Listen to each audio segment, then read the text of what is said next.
Hello, welcome to the Strategic Management lecture.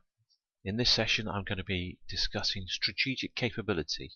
This is part one of two parts. In this session I'm going to be discussing competitive advantage, and in particular that means how can your organization perform better than the competition. And in important terms that might mean how can your firm achieve higher profitability than others in your same industry segment? So in order to achieve competitive advantage, to have this higher rate of performance, then a firm needs strategic capability. So we need to understand, in order to achieve competitive advantage, how do we create a strategic capability in order to do that? An important element to remember when thinking about strategic capability is that once we've achieved that advantage, it's dynamic. So it might be copied by others, or the environment in which we're working might change, and that might start to negate the advantage we've achieved. So nothing stands still, and our competitive advantage can be eroded over time. In order to achieve sustainable competitive advantage, we need to understand the three elements or components that create strategic capability.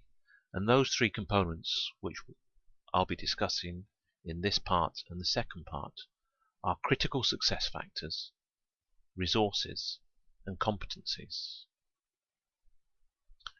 Looking first then at critical success factors. It's a rather simple and straightforward factor, but sometimes misunderstood. In the context of strategic management, in the context of what we're looking at in this module, critical success factors are those factors particularly valued by customers. So why do customers finally decide to purchase a particular product or a particular service? If you do a Google search for critical success factors, look up on Wikipedia or something, then you may come across references to success factors or critical success factors in the context of project management. And that will refer to something completely different, which it might refer to things like particular events or particular points in a project that have to be succeeded by or completed by particular times in order to complete a project successfully. But in strategic management, critical success factors is a customer's perspective on what is it that they value, and therefore if they find a firm that offers those particular features, they will buy from that particular firm, and hopefully over time they'll remain loyal to that firm. So critical success factors. We can identify two elements in general to success factors: threshold requirements and then the real critical success factors. Threshold requirements are those elements or parts of an offer from a firm that are the baseline for your decision on what you're going to buy and from whom. So, for example, if you were buying a car, then you might think, well, in terms of technical features, it must have a CD player, it must have particular ability like Bluetooth to connect with your telephone. You might be looking for particular aspects of performance like consumption. And of course you will inevitably have a budget. So there's a limit to how much you can afford. Any cars that don't meet those basic criteria are going to put outside your potential list of cars that you would buy. So once you've reduced the pool of cars that you might be looking at, then there might be factors which are the must-haves. That these are the critical things which you are looking for. And that might be something to do with the availability or maybe the reliability of that delivery or the reliability of the product that you're buying. Or it might be connected with something like the after-sales service. If you were a manufacturer and you were buying components, you had a large-scale manufacturing facility and you needed components regularly, then delivery reliability becomes absolutely crucial. More and more manufacturers operate on a just-in-time delivery. If the components that they've ordered don't arrive exactly when they've been ordered, then their production line will come to a halt. So the cost of what they're buying, the individual cost, is sometimes not as important as the assurance that everything will be delivered in time and to the standard that was ordered. So put this in a different context.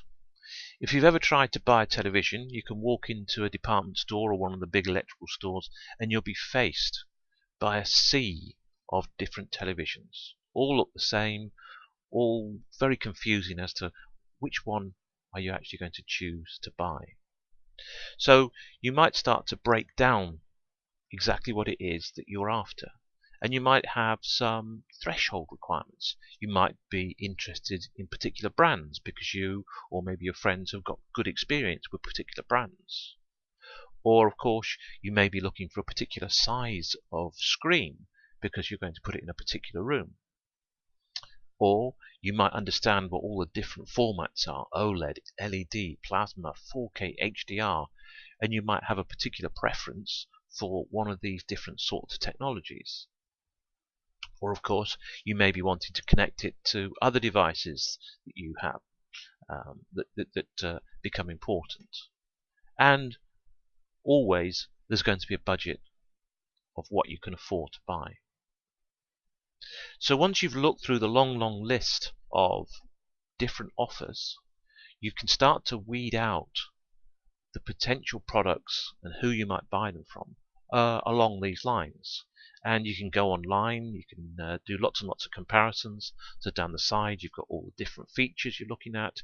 You can start to build a matrix of which products meet different criteria. Eventually you could then start to weight those different criteria. So some will be more important than others, and you can start to decide who you might buy and who definitely you wouldn't be buying from.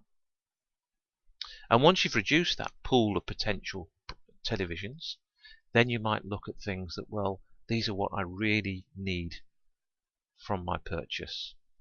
It might be a warranty, a guarantee that somebody will fix it. It might be to do with the installation.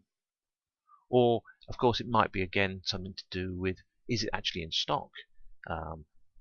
Can I buy it now? And can I trust that delivery?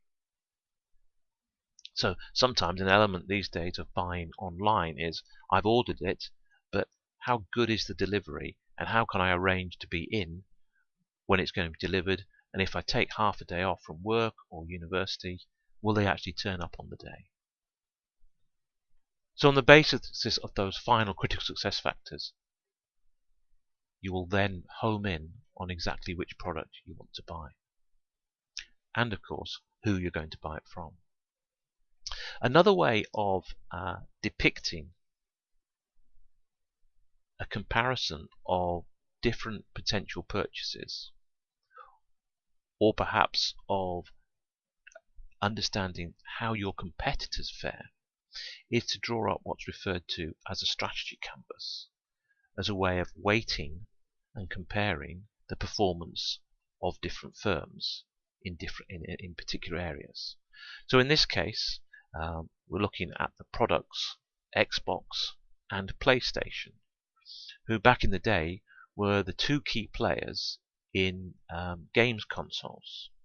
And across the bottom of this graph you can see the various elements, the various factors upon which purchases were often decided. Price, hard drive capacity, do they take DVDs, and so forth. All very, very technical. And these two players could see what the other one was doing, and it was relatively easy for them to try and enhance different aspects. So what we saw was very close competition from these two against all those technical criteria by which people made their purchase decisions. Limping along in the background was Nintendo. Nintendo struggled because they just were not technically as adept as Xbox and PlayStation. So they could see what Xbox and PlayStation were achieving, but they perhaps either hadn't got the finance or the know-how in order to replicate, to copy what the others were doing. So they were always the third man in the game. That is until they had a breakthrough. They looked carefully at the market and they came up with a brand new idea, the idea of the Wii, of a motion control.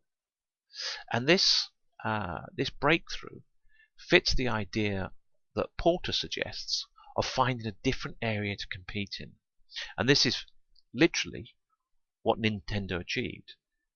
They moved the games consoles out of typically teenage boys' bedrooms and into the family living room. They opened up the marketplace in terms of who was using these games consoles and where they were using them. So the idea of the motion control made it a more of a participation amongst a group of people, a family, rather than a solo sort of thing going on in people's bedrooms.